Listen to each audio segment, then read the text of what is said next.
Welcome back. Here are 5 tips. First one, where the 8 ball lands after the break. When you break the balls, always look where the 8 ball finishes up. If it's finished up here in the center of the table, as you can see, if we have a quick look at the table, whether we go reds or yellows here, probably go reds, because that red's on, that red's on, that red's on. They're all on. So now we know that the 8 ball is on up there, is on in here, not in this pocket, and not in this pocket. So we know that possibly we can play this one first, come down, knock this one in, and finish up this end of the table for the 8 ball in that pocket. A lot of players actually start to get down to start potting balls, and then they work out towards the end which ball or two they should pot last, and then the 8 ball. Unfortunately, that's where you're going to come unstuck a lot of the time. You really need to work out where the 8 ball is right from the start, whether it's going to be easy to land on, whether it's going to be hard to land on, and deal with that straight away. So the way we deal with it is we know that it's in the center of the table, so yes, we can finish up here, or we can finish up down here, but if we finish up here, the 8 ball is going to be a bit harder to actually strike in this pocket because of this ball right here, and it doesn't really go into there. And then to land on this ball, go into here, we're going to have to land somewhere along here, which is actually going to be very hard. But we can land anywhere we want down this end of the table because of where the 8 ball is in the center of the table, and it goes up there. So I know that I want to finish up at the end of the game down this end of the table. All right.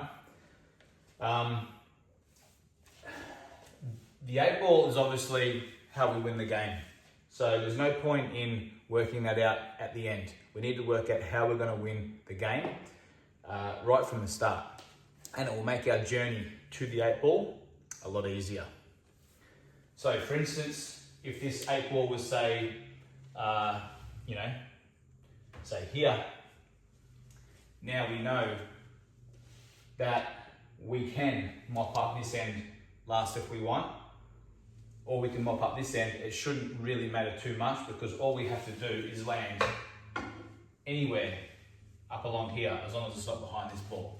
So always have a look after the break where the 8 ball is, and then you can plan on whether you go reds or yellows, or plan on how you actually go about the mapping side of it. And also whether you like to finish up this end of the table or that end of the table. So next time you break, make sure you have a look where the 8 ball is and then work backwards from there. That's tip number 1.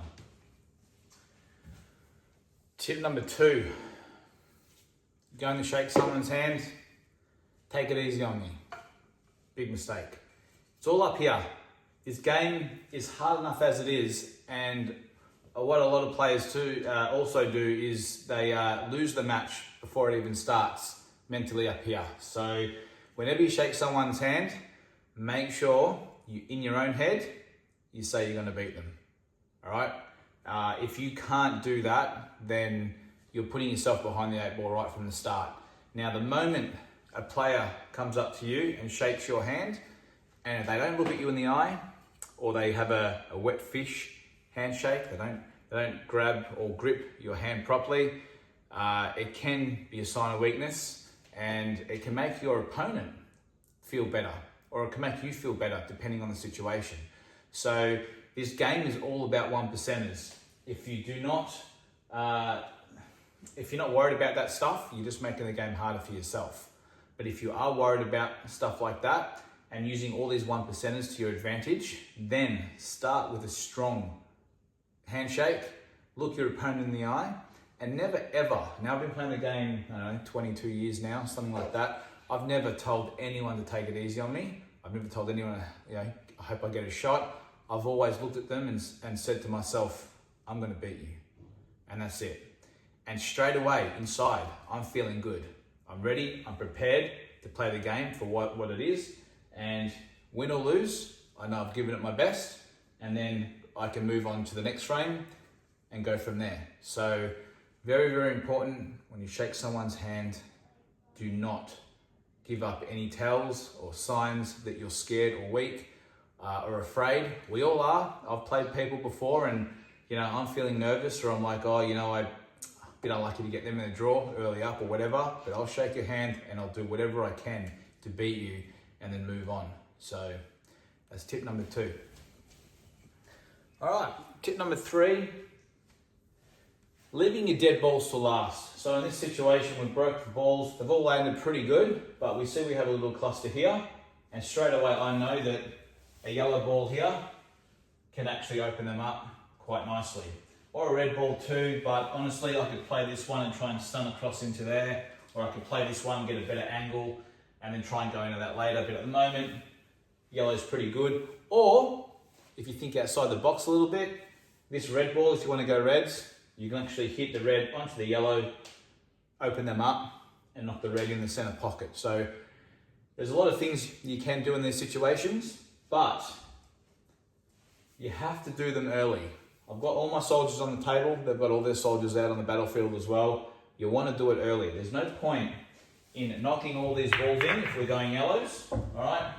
Knocking all these balls in, knock that in, and then I land here, open that up, and all of a sudden that ball goes dead, and now I'm in trouble. So, you know, we put them all back, however they were, all right? Something like this, we want to do it straight away. So let's just say we do it straight away. I know that if I open these up, I can land on this one, this one, this one, if I want, if the white ball ends up on this side, or I can land on one of these as well. So go into it straight away. You can play another ball to get a better angle if you want to. That's fine.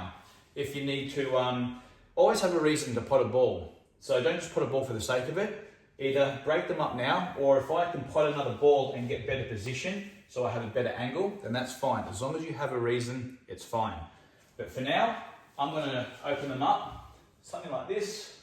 Okay, and you can see straight away, I actually landed on the ball that I broke out. Now, if all these balls were gone, yes, that's fine. I've landed on it. That's great. But look where the 8 ball's gone. I won't have to knock this in, come up and down the table to land up here. But because I played it straight away, I've got this ball, then this ball, then these, and then this, and I can even use this one to last if I want. So therefore, I can land anywhere I want on the table, pot, and stun over for the 8 ball to have a nice, easy shot. So don't leave your dead balls to last. Always do it first. Even like I said, if you've got to pot a ball, or even 2, to get good position on opening up your balls. But if you leave your dead ball to last, more than likely, it's not going to end well, and you will lose frames and matches over it. So, tip number 3, get your dead balls out straight away. Tip number 4, and I think you'll love this one. Putting too much spin on the white ball. So in this situation, I want to knock this ball in, and I want to screw back to about here. Now I have a small gap here and here to land in, all right? A lot of people, a lot of players will get down and they'll play too much bottom and they'll come back too far.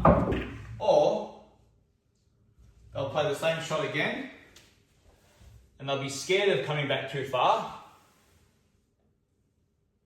and they'll decelerate. So they'll pull back and then they'll decelerate scared, and they won't generate enough spin to actually come back and land in that gap. So what can you do? Well, same shot. So what we want to do is, we want to knock this ball in and we want to come back this far. Instead of playing, say, 6 o'clock and screwing the white ball back this far, what we're going to do is, we're going to play a stun shot, but then we're actually going to go a little bit lower down. So where the stun shot is just below center, we're going to move down maybe a tip, and then we're going to play the shot and punch it in. So we're going to basically play the shot a little bit harder than a stun shot, just below center, and then just go down a little bit more.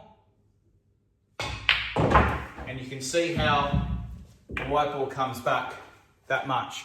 And I can play it a little bit softer, I can play it a little bit harder, but the beauty about it is I can be inaccurate and still make the white ball come back this far. And I'm going to be on my ball. So try that. So there it is there. All right. So let's just say that's middle ball. That there's going to be stun.